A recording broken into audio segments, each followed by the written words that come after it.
You ever see someone walk into a room and people just decide who they are? No questions, no context, just a glance and a label. That's what happened to Sergeant Elijah Brooks in full military dress uniform at a fundraiser where he was mistaken for a hired hand, then handcuffed like a criminal in front of people who thought his skin said more about him than his medals ever could. It was a warm Friday night at the Hillcrest Conservatory in Raleigh, North Carolina. Velvet curtains, string quartets, glasses clinking against white tablecloths. Elijah stood near the service entrance just early enough to avoid the crowd adjusting the brass buttons on his jacket. At 61, his posture was still impeccable. Shoulders squared, boots polished, every movement quiet but deliberate, the kind of discipline you don't just learn, you earn. He wasn't there to perform or to speak, just to attend. A quiet donor to the Veterans Scholarship Program, nothing more. But to Camilla Greaves, the event chairwoman with a pedigree longer than her attention span, Elijah wasn't a guest. He was someone else. "You there?" she called, snapping her fingers from across the room, wine glass tilted in one hand. "Would you mind moving those chairs? This table's a mess."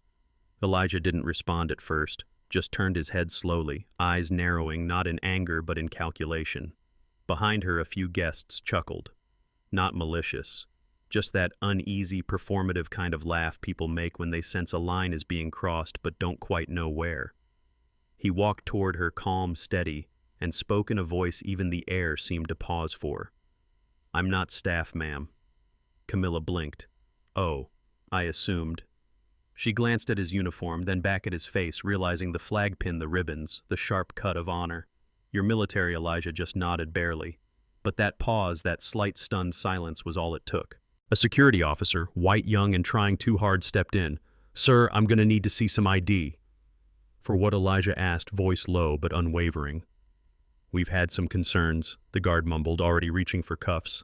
"Hey, he didn't do anything," someone shouted. It was a young black server.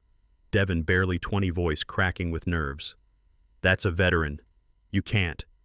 "Mind your job," barked the event manager, her tone flat, threatening. Devin flinched, stepped back, his fists clenched at his sides, jaw tight. He looked at Elijah with eyes that screamed, "I tried," then lowered his gaze, retreating like so many before him, swallowed by the silence of fear. And the crowd, they watched.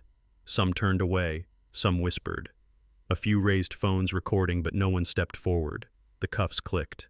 Elijah didn't resist. He stood still, breathing slow, shallow, until a phrase from the officer, "You people always cause a scene," triggered something far deeper. A sound, a memory. Camp Ironfield, August 1988, sweat, dust, and humiliation. A young Elijah, shirt soaked from drills, standing at attention while his sergeant spat words meant to dehumanize. "You think discipline's for you? You're lucky we let you in this program." He remembered standing there, fists at his sides, a letter from his mother tucked in his chest pocket. He remembered deciding that silence would not be survival. Strength would. Back in the ballroom, as they pushed him toward the exit, Elijah's voice cut through the murmurs. "Call Chief Daniels." The officer froze. "What? Do it. Now." Behind the bar, the same server, Devin, whispered, "He knows the police chief." A ripple went through the room. A few guests stood taller. Camilla's hand trembled slightly as she set down her wine. The officer, now visibly unsure, radioed it in. The response came sharp, loud. "Stand down, immediately. That's Sergeant Elijah Brooks, retired. I served under him." The room shifted. Not instantly, not with cheers, but with a heavy, quiet gravity, like shame had just been passed around in place of champagne. The cuffs came off. Elijah adjusted his sleeves, slow, precise, then turned. Some still avoided his eyes. Some mouthed sorry but didn't speak. Camilla, pale, now stepped forward. Lips parted, but no words came. Just a faint, forced smile. Elijah looked past her to Devin and nodded. That was enough. Devin's nod was small, but it carried the weight of every silent moment he'd swallowed. For a second, it felt like time stopped. Then the murmurs began. People didn't know where to look.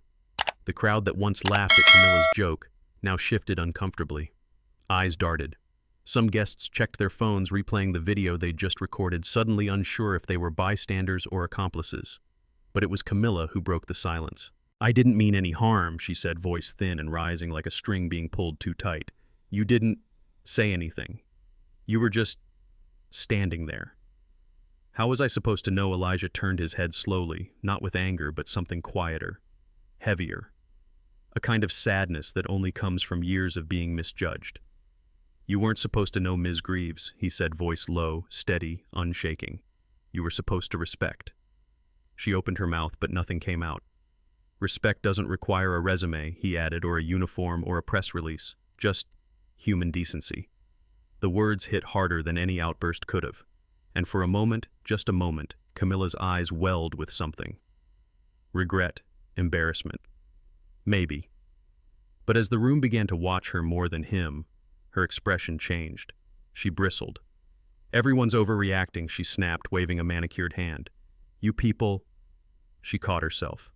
Too late. The air froze. Her own husband, standing by the mayor, took a step back. Even the string quartet stopped mid-piece. A slow inhale from Elijah. Devon whispered, "She said it." The officer who cuffed Elijah stiffened. The event manager pretended to check her clipboard. No one moved to defend her this time. Camilla felt the walls closing in. "I've chaired this gala for 9 years," she hissed, tone-shaking eyes flicking toward the phone cameras now trained on her. "This is my event. You all think one mistake makes me a villain." No one answered. That was answer enough. You think this man is some kind of hero because he played soldier and marched in here to get applauded for it. That's when Elijah stepped forward. Not loud, not angry, just present, like a mountain finally choosing to move. "You want to talk about marching," he said. "I've marched through jungles in Nicaragua, through burning sand in Fallujah, and through the deafening silence of empty barracks where the names of dead soldiers hang on walls. I've seen boys die in my arms while begging for their mothers." His voice cracked just slightly, but his eyes never did. "I've worn this uniform while being called boy in airports, while being followed in stores, while being handcuffed at your gala. So don't talk to me about what this uniform gets me. It's what it cost me that you wouldn't last a minute carrying." That's when applause erupted. But this time it wasn't polite. It was raw, from the soul. A chorus of hands raised phones in tears. Camilla backed away, red-faced, trembling. The same guests who chuckled earlier now looked at her like a stranger. Even Devon, young but wide-eyed, watched with something like hope growing behind his ribs. Camilla muttered, "This is madness," grabbed her clutch and walked toward the exit, heels clicking like shame across the marble floor. But right at the door she turned. One last act. "You think the internet's gonna save you?" she spat. "They'll forget. They always forget."